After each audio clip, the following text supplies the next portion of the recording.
ದೇವರು ಪ್ರೀತಿಸುವ ಪ್ರೀತಿಯ ಬಿಗ್ ಜೆ ಟಿ ವಿ ಪ್ರಿಯ ವೀಕ್ಷಕರಿಗೆ ನಮ್ಮ ಕರ್ತನಾದ ಯೇಸು ಕ್ರಿಸ್ತನ ಹೆಸರಿನಲ್ಲಿ ನಿಮ್ಮನ್ನು ವಂದಿಸಿ ಸ್ವಾಗತಿಸುತ್ತಿದ್ದೇವೆ. ಬನ್ನಿರಿ, ಇಂದು ದೇವರ ವಾಕ್ಯವನ್ನು ಪ್ರಸಂಗಿ ದ ಬುಕ್ ಆಫ್ ಎಕ್ಲೇಸಿಯಾಸ್ಟಸ್ ಪ್ರಸಂಗಿ 5ನೇ ಅಧ್ಯಾಯದಿಂದ ನಾವು 20 ಆತ್ಮೀಕ ರಹಸ್ಯಗಳನ್ನು ನೋಡಿಕೊಳ್ಳೋಣ. 20 ಸೀಕ್ರೆಟ್ಸ್ ಆಫ್ ಸ್ಪಿರಿಚುಯಾಲಿಟಿ. 5ನೇ ಅಧ್ಯಾಯದಲ್ಲಿ 20 ವಚನಗಳಿದೆ. ಆ 20 ವಚನಗಳಲ್ಲಿ ನಾವು 20 ಆತ್ಮೀಕ ರಹಸ್ಯಗಳನ್ನು ನಾವು ನೋಡಿಕೊಳ್ತಿದ್ದೇವೆ ರೀ. 20 secrets of spirituality from Ecclesiastes chapter 5. ಒಂದೊಂದಾಗಿ ನಾವು ನೋಡೋಣ ಏನಿದೆ ಎಂಬುದಾಗಿ, ಅದರಿಂದ ಪ್ರಯೋಜನವನ್ನು ತೆಗೆದುಕೊಳ್ಳೋಣ. ನಾವು ಮೊದಲನೇ ರಹಸ್ಯ, ಆತ್ಮಿಕತ್ವದ ಮೊದಲನೇ ರಹಸ್ಯ ಏನಂತ ಹೇಳಿದರೆ, ನಾವು ಆಲಯಕ್ಕೆ ಹೆಜ್ಜೆಯನ್ನು ಗಮನಿಸುವುದು. ಅಂದರೆ ಅದರ ಅರ್ಥ ಈ ರೀತಿಯಾಗಿ ಸಿಂಪಲ್ಲಾಗಿ ತೆಗೆದುಕೊಳ್ಬೋದು. ಅಂದರೆ ನಮ್ಮ ಫೋಕಸ್, ನಮ್ಮ ಕೇಂದ್ರ ಸರಿಯಾಗಿರಬೇಕು ಎಂಬುದಾಗಿ. ಅದೇ ಸಂದರ್ಭದಲ್ಲಿ ದೇವಸ್ಥಾನಕ್ಕೆ ಹೋಗೋದೇ ಆತ್ಮಿಕತ್ವದ ಮೊದಲನೇ ಹೆಜ್ಜೆ ಅಂತ ಕೂಡ ಹಾಗೆ ಕೂಡ ನಾವು ತೆಗೆದುಕೊಳ್ಬೋದು. ಯಾಕಂತೇಳಿದರೆ ಕೀರ್ತನೆಗಾರನು ಕೂಡ ಈ ಕುರಿತಾಗಿ ಬಹಳವಾಗಿ ಕೀರ್ತನೆಗಳಲ್ಲಿ ಹೇಳಿರುವಂಥದ್ದನ್ನು ನಾವು ನೋಡಿಕೊಳ್ಬೋದು. ಕೀರ್ತನೆ 122 ನನಗೆ ನೆನಪಿಗೆ ಬಂತು. ಯೆಹೋವನ ಮಂದಿರಕ್ಕೆ ಹೋಗೋಣ ಬಾ ಎಂದು ಜನರು ನನ್ನನ್ನು ಕರೆದಾಗ ನನಗೆ ಸಂತೋಷವಾಯಿತು. ಕೀರ್ತನೆ 122 ಮೊದಲನೇ ವಚನ. ಆದ ಕಾರಣ ಆ ದೇವಸ್ಥಾನಕ್ಕೆ ಹೋಗೋದೇ, ಆ ಹೆಜ್ಜೆ ಗಮನಿಸ್ತಾ ಹೋಗುವಂಥದ್ದೇ ಮೊದಲನೇ ಆತ್ಮಿಕತ್ವದ ರಹಸ್ಯ, ಫಸ್ಟ್ ಸೀಕ್ರೆಟ್ ಆಫ್ ಸ್ಪಿರಿಚುಯಾಲಿಟಿ. ಎರಡನೇದು ಅದೇ ಮೊದಲನೇ ವಚನದಲ್ಲಿದೆ, ಕಿವಿಗೊಡೋದು. ಆಲಯಕ್ಕೆ ಹೋಗ್ಬಿಟ್ಟು ದೇವರ ವಾಕ್ಯಕ್ಕೆ, ದೇವರ ಸ್ವರಕ್ಕೆ ಕಿವಿಗೊಡುವಂಥದ್ದು ಎರಡನೇ ರಹಸ್ಯವಾಗಿದೆ ಆತ್ಮಿಕತ್ವಕ್ಕೆ. ಪ್ರಾರ್ಥನೆಯಲ್ಲಿ ಬೆಸ್ಟ್ ಪ್ರಾರ್ಥನೆ ಯಾವುದು ಎಂಬುದಾಗಿ ಮೊನ್ನೆ ಇತ್ತೀಚೆಗೆ ನಾವು ಯೋಚನೆ ಮಾಡ್ತಾ ಇದ್ದೀವಿ. ಆಗ ಬಂದಂಥ ಉತ್ತರ ಏನಂತ ಹೇಳಿದ್ರೆ, ಉತ್ತಮವಾದ ಪ್ರಾರ್ಥನೆ ಏನಂದರೆ ಯಾವುದಂದರೆ, ದೇವರಿಂದ ಕೇಳಿಸಿಕೊಂಡು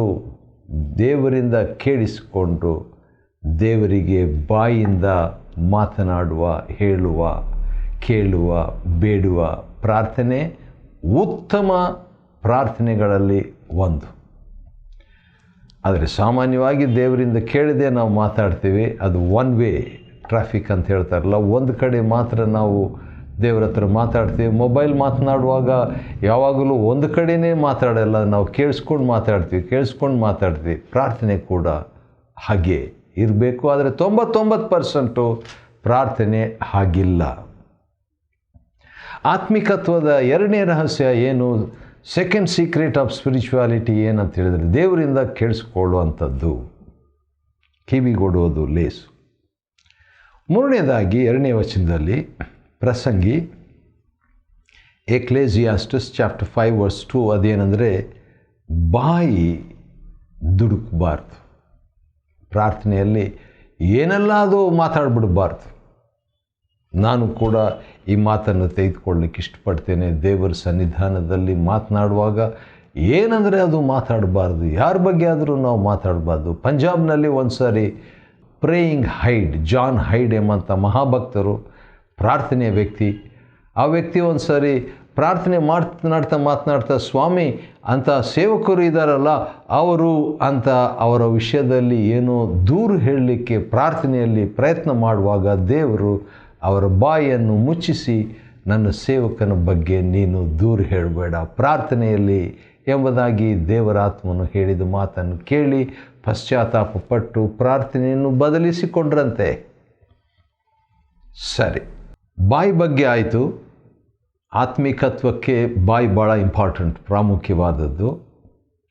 ಪ್ರಸಂಗಿ 5ನೇ ಅಧ್ಯಾಯದಿಂದ ಆತ್ಮಿಕತ್ವದ 20 ರಹಸ್ಯಗಳನ್ನು ನೋಡಿಕೊಳ್ತಾ ಇದ್ದೀವಿ. ಈಗಾಗಲೇ 3 ನೋಡಿದ್ವಿ, ಇನ್ನು 17 ರಹಸ್ಯಗಳಿದೆ. ಅದರಲ್ಲಿ 4ನೇ ರಹಸ್ಯ ಏನಂದರೆ 2ನೇ ವಚನದಲ್ಲಿ ಇರುವಂಥದ್ದು, ಹೃದಯದಲ್ಲಿ ಆತುರ ಪಡದಿರು. ಅಥವಾ ಅದನ್ನು ಈ ರೀತಿಯಾಗಿ ಹೇಳ್ತೀನಿ, ನಾವು ದೇವರ ಸನ್ನಿಧಾನದಲ್ಲಿ ದೇವರಿಗೆ ಪ್ರಾರ್ಥನೆ ಮಾಡುವಾಗ, ದೇವರ ಆಲಯದಲ್ಲಿದ್ದಾಗ ಟೆನ್ಷನ್ ಇಟ್ಕೊಂಡು ನಾವು ಇರಬಾರ್ದು. ನಾವು ಪ್ರಾರ್ಥನೆ ಮಾಡುವಾಗ ನಮ್ಮ ಮನಸ್ಸು ಏನೇನೋ ಬಾಯಿ ದುಡುಕೋದಷ್ಟೇ ಅಲ್ಲ, ಮನಸ್ಸು ಕೂಡ ದುಡುಕಬಾರ್ದು ಎಂಬುದು. ಮತ್ತು 5ನೇ ರಹಸ್ಯ, ಆತ್ಮಿಕತ್ವದ 5ನೇ ರಹಸ್ಯ, 5th spirituality or 5th secret of spirituality ಏನಂತ ಹೇಳಿದರೆ, ಮಾತುಗಳು ಕೊಂಚವಾಗಿರಲಿ. ಯೇಸು ಕರ್ತನು ಮಾಡಿದಂಥ ಪ್ರಾರ್ಥನೆ ಭಾಳ ಚಿಕ್ಕ ಪ್ರಾರ್ಥನೆ ರೀ. ಬೈಬಲ್ನಲ್ಲಿ ಪ್ರತ್ಯೇಕವಾಗಿ ಹೊಸ ಒಡಂಬಡಿಕೆಯಲ್ಲಿ ಮಾಡುವಂಥ ಪ್ರಾರ್ಥನೆಗಳನ್ನು ನಾವು ನೋಡುವಾಗ ಭಾಳ ಚಿಕ್ಕ ಪ್ರಾರ್ಥನೆ. ಉದಾಹರಣೆಗೆ ಲಾಜರ್ನ ಸಮಾಧಿ ಮುಂದೆ ಕರ್ತನಾದ ಯೇಸು ಮಾಡುವ ಪ್ರಾರ್ಥನೆ ಬಗ್ಗೆ 11ನೇ ಅಧ್ಯಾಯದಲ್ಲಿ 40ರಿಂದ ಇರುವ ವಾಕ್ಯ ಭಾಗದಲ್ಲಿ ನಾವು ನೋಡ್ತೇವೆ. ತಂದೆಯೇ, ನೀನು ಯಾವಾಗಲೂ ನನ್ನ ಪ್ರಾರ್ಥನೆಯನ್ನು ಕೇಳ್ತಿ, ಆದುದರಿಂದ ನಿನ್ನನ್ನು ಕೊಂಡಾಡ್ತೇನೆ. ಆದರೂ ಇದನ್ನು ಇಲ್ಲಿರುವಂಥವರಿಗೋಸ್ಕರವಾಗಿ ನಾನು ಹೇಳಿದ್ದೇನೆ, ಲಾಜರನೇ ಹೊರಗೆ ಬಾ. ಆದ ಕಾರಣ ಆ ರೀತಿಯಾಗಿ ನಮ್ಮ ಕರ್ತನಾದ ಯೇಸು ಕ್ರಿಸ್ತನ ಮಾದರಿಯನ್ನು ಪ್ರಾರ್ಥನೆಯಲ್ಲಿ, ಭಕ್ತನಾದ ಪೌಲನ ಪ್ರಾರ್ಥನೆಯನ್ನು, ಆ ಮಾದರಿಯನ್ನು ಹಿಂಬಾಲಿಸಲಿಕ್ಕೆ ಇಷ್ಟಪಡಬೇಕು. ಇದು ಆತ್ಮಿಕತ್ವದ 5ನೇ ರಹಸ್ಯ. 6ನೇ ರಹಸ್ಯ, ಆತ್ಮಿಕತ್ವದ 6th ಸೀಕ್ರೆಟ್ ಆಫ್ ಸ್ಪಿರಿಚುವಾಲಿಟಿ ಏನಂತ ಹೇಳಿದರೆ, 4ನೇ ವಚನದಲ್ಲಿ ದೇವರಿಗೆ ಕೆಲವು ಸಾರಿ ನಾವು ಹರಕೆ ಮಾಡ್ತೀವಿ, ಇದನ್ನು ಮಾಡ್ತೇನೆ, ಅದನ್ನು ಮಾಡ್ತೇನೆ, ಜನವರಿ 1ನೇ ತಾರೀಕಿಂದ ನಾನು ಇಷ್ಟು ಪ್ರೇಯರ್ ಮಾಡ್ತೇನೆ, ಜನವರಿ 1ನೇ ತಾರೀಕಿಂದ ನಾನು ಇಂತಿಂಥ ಅಧ್ಯಾಯಗಳನ್ನು ಓದಿ ಮುಗಿಸ್ತೇನೆ. ಹೀಗೆಲ್ಲ ನಾವು ಕೆಲವು ದೇವರ ಮುಂದೆ ಹರಕೆಯನ್ನು ಮಾಡ್ತೇವೆ. ಆ ರೀತಿಯಾಗಿ ನಾವು ಏನಾದರೂ ಮಾಡಿದರೆ ಅದನ್ನು ತೀರಿಸಲು ತಡ ಮಾಡಬಾರದು. ಆತ್ಮಿಕತ್ವದ 6ನೇ ರಹಸ್ಯ. ಮತ್ತು 6ನೇ ವಚನದಲ್ಲಿ 7ನೇ ರಹಸ್ಯ ಇದೆ. ಅದನ್ನು ನೋಡೋಣ ಏನಂತ ಹೇಳ್ಬಿಟ್ಟು, ನಿನ್ನ ಬಾಯಿ ನಿನ್ನನ್ನು ಪಾಪಕ್ಕೆ ಗುರಿ ಮಾಡದಂತೆ ನೋಡಿಕೋ. ಬಾಯಿ ಪಾಪ, ಎಚ್ಚರಿಕೆ. ಯಾಕೆ ಈ ಮಾತು ನಾನು ಹೇಳಬೇಕು ಅಂತ ಹೇಳಿದರೆ, ಒಂದು ವಾಕ್ಯ ನನಗೆ ನೆನಪಿಗೆ ಬರುತ್ತಿದೆ. ಭಾಳ ಸೂಕ್ತವಾದಂಥ ಒಂದು ವಾಕ್ಯ, ಯೆರೆಮೀಯನ ಗ್ರಂಥ. ಮತ್ತು ಅದರಲ್ಲಿ ಬಾಯಿ ಬಗ್ಗೆ ಒಂದು ಮಾತಿದೆ, ಅದೇನಂತ ನೋಡೋಣ. 15ನೇ ಅಧ್ಯಾಯ ಯೆರೆಮೀಯನ ಗ್ರಂಥ 19ನೇ ವಚನದಲ್ಲಿ ದೇವರು ಹೇಳುವಂಥ ಮಾತನ್ನು ಕೇಳಿಸ್ಕೊಳ್ರಿ. ನೀನು ನನ್ನ ಕಡೆಗೆ ಹಿಂದಿರುಗಿದರೆ ನನ್ನ ಸಮ್ಮುಖದಲ್ಲಿ ನಿಲ್ಲುವಂತೆ ನಾನು ನಿನ್ನನ್ನು ತಿರುಗಿ ಸೇರಿಸಿಕೊಳ್ಳುವೆನು. ಆಮೇಲೆ ಗಮನಿಸ್ರಿ, ಜೆರೆಮಯ 15:19, ನೀನು ತುಚ್ಛವಾದದ್ದನ್ನು ನಿರಾಕರಿಸಿ ಅಮೂಲ್ಯವಾದದ್ದನ್ನು ಪ್ರಕಾಶಪಡಿಸಿದರೆ ನೀನು ನನ್ನ ಬಾಯಂತಿರುವಿ. ವಾವ್, ನೀನು ನನ್ನ ಬಾಯಂತಿರುವಿ. ಹೌದು, ದೇವರ ಬಾಯಿ ನಾವಾಗಿರಬೇಕು. ಹೌದು, ಹಾಗಿರುವುದಾದರೆ 6ನೇ ವಚನ ಪ್ರಕಾರವಾಗಿ ಪ್ರಸಂಗಿ 5:6, ಬಾಯಿ ಪಾಪಕ್ಕೆ ಗುರಿ ಮಾಡದಂತೆ ನೋಡ್ಕೊ. ಸರಿ. ಮತ್ತು ಇನ್ನೊಂದು ಮಾತು, ಸ್ವಲ್ಪ ದೂತನ ಮುಂದೆ ಹೇಳಬೇಡ ಎಂಬುದಾಗಿ ಇನ್ನೊಂದು ಮಾತು ಇದೆ. ಇದು ಆತ್ಮಿಕತ್ವದ ಮತ್ತೊಂದು ರಹಸ್ಯ. ಏನಂದರೆ, ದೂತನು ಅಂತ ಹೇಳಿದಾಗ ದೇವ್ರ ಸೇವಕರು ಅಂತ ಹೇಳ್ಬೋದು, ಅಥವಾ ದೇವದೂತನಂತ ಕೂಡ ಇರ್ಬೋದು, ಅಥವಾ 3ನೇ ವ್ಯಕ್ತಿ ಇರ್ಬೋದು. ದೇವರ ಹತ್ರ ನಾವು ಮಾತನಾಡ್ತಾ ಇರುವಾಗ ನಾವು ಪಾಪ ಮಾಡಿಬಿಟ್ಟು ಬೇರೆಯವ್ರ ಮೇಲೆ ಹಾಕೋದು ಅಥವಾ ಬೇರೆಯವರಿಗೆ ಹೇಳುವುದು ಬೇಕಾಗಿಲ್ಲ. ಅಂಥ ಒಂದು ಶಿಸ್ತು, ಹೌದು, ಆ ರೀತಿಯಾಗಿ ಮಾಡುವಂಥ ಒಂದು ತೀರ್ಮಾನ ಆತ್ಮಿಕತ್ವಕ್ಕೆ ಅದು ಮತ್ತೊಂದು ರಹಸ್ಯವಾಗಿದೆ. ಯಾಕಂದರೆ ದೇವರು ನಿನ್ನ ಮಾತಿಗೆ ರೋಷಗೊಂಡು ಆ ರೀತಿಯಾಗಿ ನೀ ಮಾತಾಡೋದನ್ನು ಬಾಯಿಂದ ಪಾಪ ಮಾಡುವನ್ನು ರೋಷಗೊಂಡು ನಿನ್ನ ಕೈಗೆಲಸವನ್ನು ಯಾಕೆ ದೇವರು ಅದಕ್ಕೆ ತೀರ್ಪು ಮಾಡಬೇಕು? ಆದ ಕಾರಣ ಆ ರೀತಿಯಾಗಿ ಆ ದೇವರನ್ನು ರೋಷಗೊಳ್ಳುವಂತೆ, ದೇವರನ್ನು ಕೆಣಕದೆ ಇರುವಂತೆ ನಾವು ನೋಡಿಕೊಳ್ಳುವಂಥದ್ದು ಮತ್ತೊಂದು ರಹಸ್ಯ. ಹಳೆ ಒಡಂಬಡಿಕೆಯಲ್ಲಿ ಇದು ನನ್ನ ಅಭಿಪ್ರಾಯ, ಆ ರೀತಿಯಾಗಿ ಇತ್ತು. ಹೊಸ ಒಡಂಬಡಿಕೆಯಲ್ಲಿ ಹೌದು, ದೇವರು ದೀರ್ಘಶಾಂತನು. ಹಳೆ ಒಡಂಬಡಿಕೆಯಲ್ಲಿ ದೀರ್ಘಶಾಂತನೇ ಹೌದು. ಆದರೆ ಹಳೆ ಒಡಂಬಡಿಕೆ ಕೆಲವು ಸಿದ್ಧಾಂತಗಳನ್ನು ನಾವು ಹೊಸ ಒಡಂಬಡಿಕೆಯಲ್ಲಿ ಕಲಿತುಕೊಳ್ಳುವಂಥದ್ದು ಒಳ್ಳೆಯದು. ಆದರೆ ಇದನ್ನೇ ನಿಯಮವಾಗಿ ಧರ್ಮಶಾಸ್ತ್ರವಾಗಿ ಮಾಡೋದು ಬೇಡ. ಸರಿ, 10ನೇದಾಗಿ ಇದು ಭಾಳ ಇಷ್ಟ ನನಗೆ, ಆತ್ಮಿಕತ್ವದ 10ನೇ ರಹಸ್ಯ, 10th ಸೀಕ್ರೆಟ್ ಆಫ್ ಸ್ಪಿರಿಚುವಾಲಿಟಿ. ಪ್ರಸಂಗಿ 5ನೇ ಅಧ್ಯಾಯದಿಂದ ಆತ್ಮಿಕತ್ವದ 20 ರಹಸ್ಯಗಳನ್ನು ನೋಡಿಕೊಳ್ತಾ ಇದ್ವಿ. 20 ಸೀಕ್ರೆಟ್ಸ್ ಆಫ್ ಸ್ಪಿರಿಚುವಾಲಿಟಿ. 10ನೇದು ಏನಂತ ಹೇಳಿದರೆ ದೇವರಲ್ಲಿ ಭಯಭಕ್ತಿ ಉಳ್ಳವರಾಗಿರುವುದು. ದೇವರಲ್ಲಿ ಭಯಭಕ್ತಿ ಉಳ್ಳವರಾಗಿರುವುದು. 7ನೇ ವಚನದ ಕೊನೆಯ ಭಾಗದಲ್ಲಿದೆ, fear of God. Fear of God. ದೇವರಲ್ಲಿ ಭಯಭಕ್ತಿ ಉಳ್ಳವರಾಗಿರುವುದು ಅಥವಾ ದೇವರ ಭಯ ಅಂದರೆ ಏನು ಎಂಬುದಾಗಿ ನೋಡುವಾಗ 8ನೇ ಅಧ್ಯಾಯ ಜ್ಞಾನೋಕ್ತಿ 13ನೇ ವಚನದಲ್ಲಿ ಯೆಹೋವನ ಭಯವು ಪಾಪ ದ್ವೇಷವನ್ನು ಹುಟ್ಟಿಸುತ್ತದೆ. ಪ್ರಾವರ್ಬ್ಸ್ 8:13. ಪಾಪವನ್ನು ದ್ವೇಷಿಸುವುದೇ ದೇವರ ಭಯಕ್ಕೆ ಗುರುತಾಗಿರ್ತದೆ. ಸರಿ, ಹಾಗೆ ನಾವು ಮುಂದುವರಿಸುವಾಗ 11ನೇ ಒಂದು ಸೀಕ್ರೆಟ್, ಆತ್ಮಿಕತ್ವದ 11ನೇ ಅರ್ಧ ಆಯಿತು. ಇನ್ನೊಂದು ಅರ್ಧ ನಾವು ನೋಡಿಕೊಳ್ಬೇಕಾಗ್ತದೆ. 8ನೇ ವಚನದಲ್ಲಿ, 5ನೇ ಅಧ್ಯಾಯ 8ನೇ ವಚನದಲ್ಲಿ ಉನ್ನತೋನ್ನತನು ಲಕ್ಷ್ಯಕ್ಕೆ ತರುವನು. ಈ ಗ್ರಹಿಕೆ ನಮಗಿರಬೇಕು.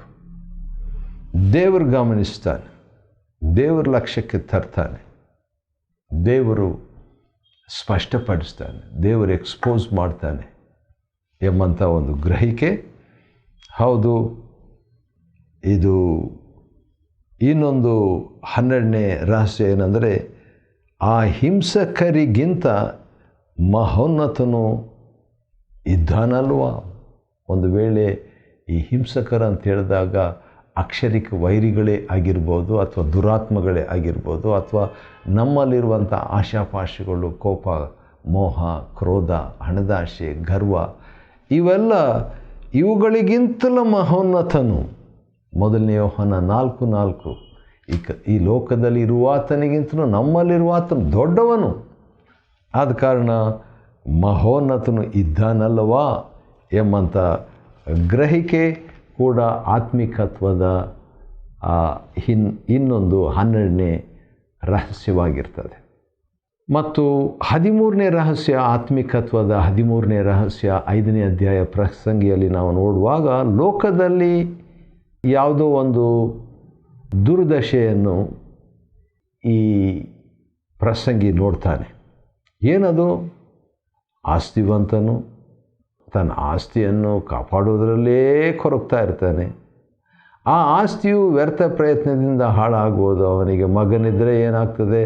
ಮಗನಿಗಾಗಿ ಅವನ ಕೈಯಲ್ಲೇನು ಇರೋದಿಲ್ಲ. ಈ ರೀತಿಯಾಗಿ ನೋಡುವಾಗ ಅದು ಸರಿ ಕಾಣ್ತಾ ಇಲ್ಲ. ಬೇರೆಯವ್ರ ಜೀವನದಲ್ಲಿ ನಡೆಯುವಂಥ ಅಹಿತಕರವಾದ ಘಟನೆಯಿಂದ ನಾವು ಕಲಿಯುವಂಥದ್ದು ಕೂಡ ಆತ್ಮಿಕ ಜೀವನದ ಮತ್ತೊಂದು ರಹಸ್ಯವಾಗಿರ್ತದೆ. ನಮ್ಮ ಜೀವನದಲ್ಲಿ ನಡೆಯುವಂಥ ಯಾವುದೇ ಘಟನೆಯಿಂದ ನಾವು ಕಲಿಬೋದು, ತಗ್ಗಿಸ್ಕೋಬೋದು. ಯಾರೊಬ್ಬರು ಹೇಳಿದರು, ಆತ್ಮಿಕ ವ್ಯಕ್ತಿ ಯಾರು ಅಂತ ಹೇಳಿದರೆ, ಯಾವುದೇ ವ್ಯಕ್ತಿ ಯಾವುದೇ ಸನ್ನಿವೇಶದಿಂದ ಅಬಾಧಿತರಾಗೋದು, being unaffected by people or circumstances is true spirituality ಅಂತ ಹೇಳಿಬಿಟ್ಟು. 15ನೇ ವಚನದಲ್ಲಿ 14ನೇ ಆತ್ಮಿಕತ್ವದ ರಹಸ್ಯ ಇದೆ. ಏನಂತ ಹೇಳ್ಬಿಟ್ಟು ನಾವು ನೋಡೋಣ ಬನ್ನಿರಿ. ಅದೇನಂತ ಹೇಳಿದರೆ, ಏನೂ ತೆಗೆದುಕೊಂಡು ಹೋಗೋದಿಲ್ಲ ಎಂಬುದಾಗಿ. ಎಷ್ಟೋ ವಿಷಯಗಳು ನಾವು ತಕ್ಕೊಂಡು ಬಂದಿದ್ದೀವಿ. ಮೊದಲನೇ ತಿಮೋತಿ 4ನೇ ಅಧ್ಯಾಯದಲ್ಲಿ ನಾವು ಈ ಲೋಕದಿಂದ ಏನು ತಕ್ಕೊಂಡು ಹೋಗೋದಿಲ್ಲ ರೀ. ಹೌದು, ಅನ್ನಪಾನ ನಮಗಿರೋದೇ ಅದೇ ಸಂತೃಪ್ತಿಯಾಗಿ ಇರಬೇಕೆಂಬುದಾಗಿ ದೇವರ ಮಾತು. 15ನೇ ರಹಸ್ಯ ಏನಂತ ಹೇಳಿದರೆ 18ನೇ ವಚನದಲ್ಲಿ ಇದೆ, ದೇವರು ಒಬ್ಬನಿಗೆ ದಯಪಾಲಿಸಿರುವ ಜೀವನದ ದಿನಗಳು. ನನ್ನ ದಿನಗಳು ಕೊಂಚವೇ ಎಂದು ಎಣಿಸಿಕೊಳ್ಳಲು ನನಗೆ ಕಲಿಸು ಎಂಬುದಾಗಿ ಒಂದು ಒಳ್ಳೆಯ ಪ್ರಾರ್ಥನೆ ನಾವು ನೋಡ್ತೇವೆ ಆ ಕೀರ್ತನೆಗಳಲ್ಲಿ. ಈ ಒಂದು ಮಾತು ನಾನು ಯಾಕೆ ಹೇಳಬೇಕಂತ ಹೇಳಿದರೆ, ಮೋಶೆಯ ಒಂದು ಪ್ರಾರ್ಥನೆ 90ನೇ ಕೀರ್ತನೆಯಲ್ಲಿ ಅಲ್ಲಿ ನೋಡುವಾಗ ನಮ್ಮ ದಿನಗಳು ಕೊಂಚವೇ ಎಂದು ಎಣಿಸಿಕೊಳ್ಳುವ ಹಾಗೆ ನಮಗೆ ಕಲಿಸು. 90ನೇ ಕೀರ್ತನೆ 12ನೇ ವಚನ. ಆಗ ಯಾವಾಗ ಆ ಕಲ್ತ್ಕೊಂಡಾಗ ಜ್ಞಾನದ ಹೃದಯವನ್ನು ಪಡ್ಕೊಳ್ಳುವೆವು. ಹೌದು, ದೇವರು ನಮಗೆ ದಿನಗಳನ್ನು ಕೊಟ್ಟಿದ್ದಾನೆ. ಈ ದಿನಗಳು ಎಷ್ಟು ವರ್ಷಗಳಿರಬೇಕು, ಎಷ್ಟು ದಿನಗಳಿರಬೇಕು, ಒಂದೊಂದು ದಿನ ದೇವರ ಕೊಡುಗೆ. God has given days for us. ಅಪಘಾತದಲ್ಲಿ ಹೇಗೋ ಪ್ರಾಣ ಹೋಗಬಹುದಾಗಿತ್ತು, ಆದರೆ ದೇವರು ಉಳಿಸಿದ್ದಾನೆ, ಆತನ ಕರುಣೆ. ಆನಂತರ ಆತನು ಆಸ್ತಿಯನ್ನು ಕೂಡ ದಯಪಾಲಿಸ್ತಾನೆ. 19ನೇ ವಚನ. ದೇವರು ಕೊಟ್ಟಿದ್ದು ಅಂತ ನಾವು ದೇವರ ಕೊಡುವ ಆತನನ್ನು ಗ್ರಹಿಸಬೇಕು, ಸ್ಮರಿಸಬೇಕು. ಆಮೇಲೆ ಶಕ್ತಿ ಕೊಟ್ಟಿದ್ದಾನೆ. 17ನೇ ರಹಸ್ಯ ಅದು. ನನ್ನ ಶಕ್ತಿ ಅನ್ಕೋಬಾರ್ದು. ಹಾಗಾದರೆ ದಿನಗಳನ್ನು ದೇವರು ಕೊಟ್ಟಿದ್ದಾನೆ, ಆಸ್ತಿ ಪಾಸ್ತಿ ದೇವರು ಕೊಟ್ಟಿದ್ದಾನೆ ಮತ್ತು ಶಕ್ತಿಯನ್ನು ಕೊಟ್ಟಿದ್ದಾನೆ ಎಂಬುದಾಗಿ ನಾವು ತಿಳ್ಕೊಳ್ಳೋದು ಅಷ್ಟೇ ಅಲ್ಲ.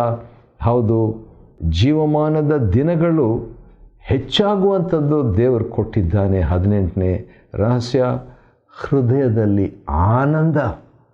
ಅದು ಕೂಡ ಆತ್ಮಿಕತ್ವದ ರಹಸ್ಯ. ಯಾಕಂದರೆ ನಾವು ಯಾವಾಗಲೂ ಸಂತೋಷ ಪಡ್ತಾ ಇರುವಂಥದ್ದು ಆತ್ಮಿಕತ್ವದ ರಹಸ್ಯ.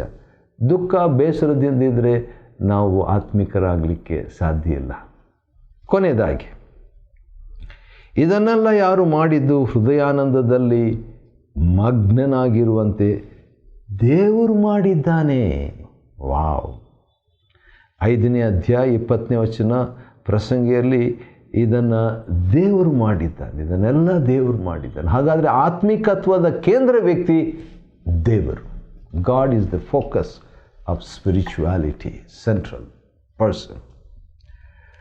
ಪ್ರಸಂಗಿ 5ನೇ ಅಧ್ಯಾಯದಿಂದ ಆತ್ಮಿಕತ್ವದ 20 ರಹಸ್ಯಗಳನ್ನು ಅಧ್ಯಯನ ಮಾಡಿಕೊಳ್ಳುವಂತೆ ದೇವರು ಕೊಟ್ಟ ಕೃಪೆಗಾಗಿ ಆತನ ಸ್ತೋತ್ರವಾಗಲಿ. ದೇವರು ನಿಮ್ಮನ್ನು ಆಶೀರ್ವದಿಸಲಿ.